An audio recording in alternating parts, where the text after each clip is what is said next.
ഇപ്പോഴത്തെ നമ്മൾ ഏതൊരു വർക്കാണെങ്കിലും പണ്ടത്തെ വർക്കിന് മാറ്റി നല്ല രീതിയിൽ മാറ്റമുണ്ട്. അപ്പോൾ നമുക്ക് പ്ലംബിങ്ങിൻ്റെ കാര്യത്തിലെടുക്കാം.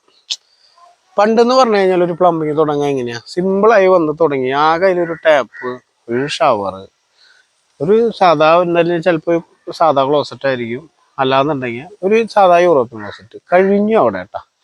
ഇപ്പോൾ നമ്മളെങ്ങനെയാണ്, നമുക്ക് ആ വീടിൻ്റെ ഫുള്ള് കാര്യങ്ങൾ അറിയണം. കാര്യങ്ങൾ അറിയാമെന്ന് പറഞ്ഞു കഴിഞ്ഞാൽ വീട് പണിയുന്ന ആൾക്കാരാണോ ആണെന്ന് വെച്ച് കഴിഞ്ഞാൽ ഈ ഒരു വീഡിയോ കണ്ടോ. കാരണം എന്താണെന്ന് വെച്ച് കഴിഞ്ഞാൽ നമ്മുടെ വീട്ടിൽ ആദ്യം എന്തൊക്കെ വേണം, മെയിനായിട്ട് പ്രഷർ പമ്പ് എങ്ങനെ നമുക്ക് നിശ്ചയിക്കാം, നമ്മുടെ വീടിന് ആവശ്യമുണ്ടോ അല്ലെങ്കിൽ പിന്നീട് വരുമോ, അങ്ങനെയുള്ള കാര്യങ്ങളാണ് നമ്മൾ പറയാൻ ഉദ്ദേശിക്കുക കേട്ടോ.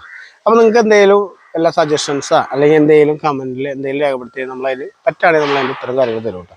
അപ്പോൾ നമ്മുടെ വീട്ടിൽ പ്ലംബിങ്ങിൽ ആദ്യം നമുക്ക് തന്നെ ഒരു ബോധ്യമാണ്, എൻ്റെ വീട്ടിൽ ഇന്നെ പോലെ വേണം. അത് നിങ്ങൾ പ്ലംബറായിട്ട് വേറൊരാളായിട്ട് ഡിസ്കസ് ചെയ്യുന്നത്, നിങ്ങൾ കടയിൽ നേരിട്ട് കോമ്പയിലേക്ക് ഒന്നും വിളിക്കും പോകണ്ട, നിങ്ങളുടെ പ്ലംബറായിട്ടൊന്ന് പറയാം എനിക്ക് ഇന്ന കാര്യങ്ങൾ വേണം. അപ്പോൾ പ്ലംബർക്ക് അറിയാം അതിന് പ്രഷർ പമ്പ് വേണോ വേണ്ടേ. അപ്പോൾ ആ ഒരു കാര്യം പ്ലംബറായിട്ട് മാത്രം ഡിസ്കസ് ചെയ്തിട്ട് നമ്മൾ സെലക്ട് ചെയ്യാന്ന് പറഞ്ഞാൽ മേടിക്കൊന്നും വേണ്ട, ഇന്ന പോലെ സാധനങ്ങളാണ് വരുന്നത്. ഒരു പ്ലംബർക്ക് അറിയാം ഇന്ന സാധനങ്ങൾക്ക് എങ്ങനെയൊക്കെ അളവിടണമെന്ന് എല്ലാതും അറിയാം, അല്ലാണ്ട് അത് മേടിക്കേണ്ട കാര്യമൊന്നുമില്ല.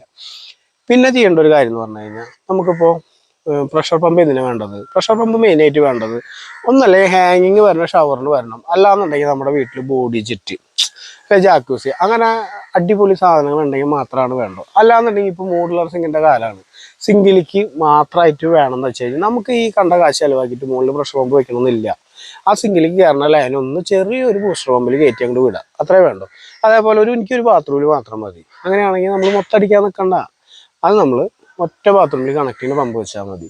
പിന്നെ നമ്മൾ എപ്പോഴും വീടിൻ്റെ ഉള്ളിൽ പൈപ്പ് ഇടുമ്പോൾ PVC ഇടരുത് കേട്ടോ. PVC ഇട്ടിട്ട് ഒരു കാര്യം ചെയ്യരുത്.